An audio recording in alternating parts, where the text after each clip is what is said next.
Recently, I lost 100 pounds, and thank you. That's not how my fiance feels about it. She fell in love with a larger man. So I don't know if you're familiar with the concept of fat shaming. I get skinny guy shamed all the time now. Like walking by with my shirt off, she's like, ugh, bones. And she's like, ugh, your little wheelchair legs. And then, first of all, her brother has cerebral palsy, like one of my best friends, and I'm like, your brother is disabled. She's like, and he has bigger legs than you do. Little, and I'm like, are you kidding me? Like, yeah, eat a goddamn sandwich. But keto does work, and also having an eating disorder, I highly recommend it. Well, I'm not religious at all, but I'm highly superstitious.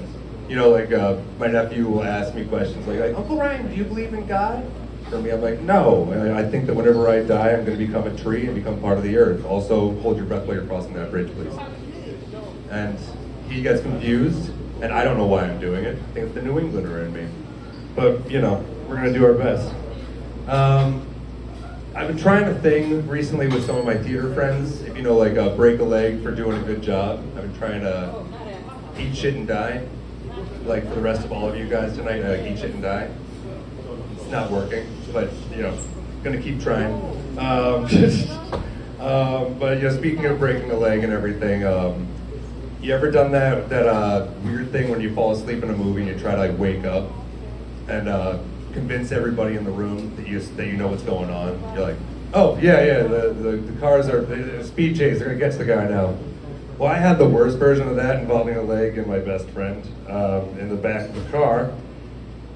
Girls in the front, boys in the back, coming back from a wedding. I fell asleep for a second, but wanted to prove I was present.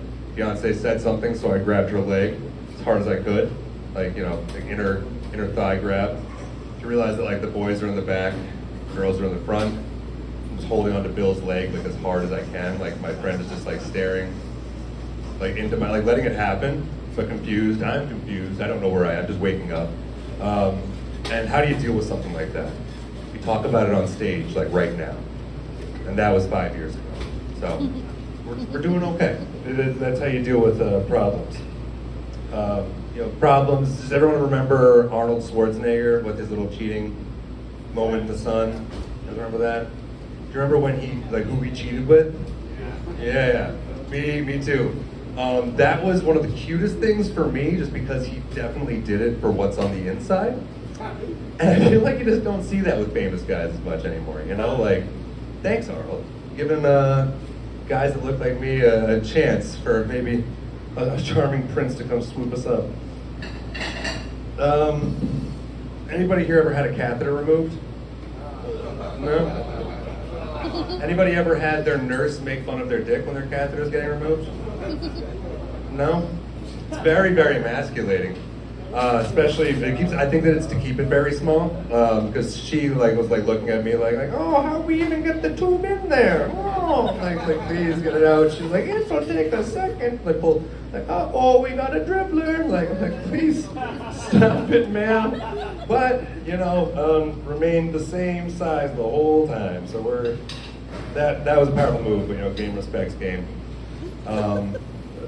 So I think I'm going to leave you with I think my last leg story of the night is going to be my last trip to Montauk. I try to have a fancy boy trip, but I work in restaurants, so you can only do so much with that sort of an income. So I was going body surfing, and 3-foot wave comes, picks me up and slams me back down. But I do the thing where one leg goes like this and the other leg does that, and floated around for a while, just trying to see if I could kind of dance out of it, because that was during the Trump presidency, when you didn't have a penalty for not having insurance, which I thought was the greatest thing until I didn't have insurance. So I just poor person my way until I got a job recently and just got it kind of fixed. But not really, I just got physical therapy. And I'd like to say that as a poor person, your body is not a temple. It's not. It's a vessel to get your little meat sack in your brain to work. That's about it. Thank you guys so much for my time, and good luck on your time. Keep it going for Ryan Fay. Keep it going extra hard because he's part of the reason this mics is even happening. So thank you to Ryan.